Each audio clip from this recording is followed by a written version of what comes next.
Hi everyone, welcome back to my YouTube channel. ಹೊಸದಾಗಿ ಯಾರಾದರೂ ನನ್ನ ವಿಡಿಯೋ ನೋಡ್ತಾ ಇದ್ರೆ ದಯವಿಟ್ಟು ಸಬ್ಸ್ಕ್ರೈಬ್ ಮಾಡ್ಕೊಳ್ಳಿ.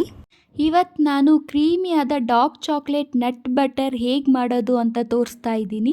ಇದಕ್ಕೆ ಯಾವುದೇ ಆಯಿಲ್ ಬೇಡ, ಶುಗರ್ ಬೇಡ, ಬರೀ 4 ಸಾಮಗ್ರಿಗಳನ್ನ ಯೂಸ್ ಮಾಡಿಕೊಂಡು ಇದನ್ನು ಹೇಗೆ ಮಾಡೋದು ನೋಡ್ಕೊಬರೋಣ ಬನ್ನಿ.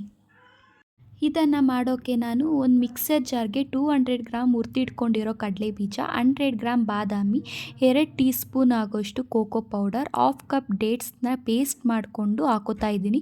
2 ಪೀಸ್ ಡಾರ್ಕ್ ಚಾಕ್ಲೇಟ್ನ ಹಾಕ್ಕೊಂಡು ರುಬ್ಕೋಬೇಕು. ಅದು ಈ ಕನ್ಸಿಸ್ಟೆನ್ಸಿಯಲ್ಲಿ ಬರಬೇಕು. ನೆಕ್ಸ್ಟ್ ಇದನ್ನು ಒಂದು ಏರ್ ಟೈಟ್ ಕಂಟೈನರ್ನಲ್ಲಿ ಸ್ಟೋರ್ ಮಾಡಿ ಇಟ್ಕೊಂಡು ಸ್ನ್ಯಾಕ್ ಟೈಮಲ್ಲಿ ಮತ್ತು ಸ್ವೀಟ್ ಕ್ರೇವಿಂಗ್ಸ್ ಆದಾಗ ಇದನ್ನು ತಿನ್ಬೋದು. ಇದರಿಂದ ನಮ್ಮ ಬಾಡಿ ಪ್ರೋಟೀನ್ ರಿಕ್ವೈರ್ಮೆಂಟ್ಸು ಫುಲ್ಫಿಲ್ ಆಗುತ್ತೆ. ಇದನ್ನು ಬ್ರೆಡ್ಗೆ ಸ್ಪ್ರೆಡ್ ಮಾಡಿ ಮಕ್ಕಳಿಗೆ ಕೊಟ್ಟರೆ ತುಂಬಾ ಇಷ್ಟಪಟ್ಟು ತಿಂತಾರೆ. ಇದರಿಂದ ಅವ್ರಿಗೆ ಒಳ್ಳೆ ಪ್ರೋಟೀನ್ ಸಿಗುತ್ತೆ, ಹಾಗೆ ಬ್ರೈನ್ ಡೆವಲಪ್ಮೆಂಟ್ಗೂ ಹೆಲ್ಪ್ ಮಾಡುತ್ತೆ. ನೀವು ಒಂದ್ಸಲ ಟ್ರೈ ಮಾಡಿ ಹೇಗೆ ಬಂತು ಅಂತ ಕಮೆಂಟ್ ಮಾಡಿ.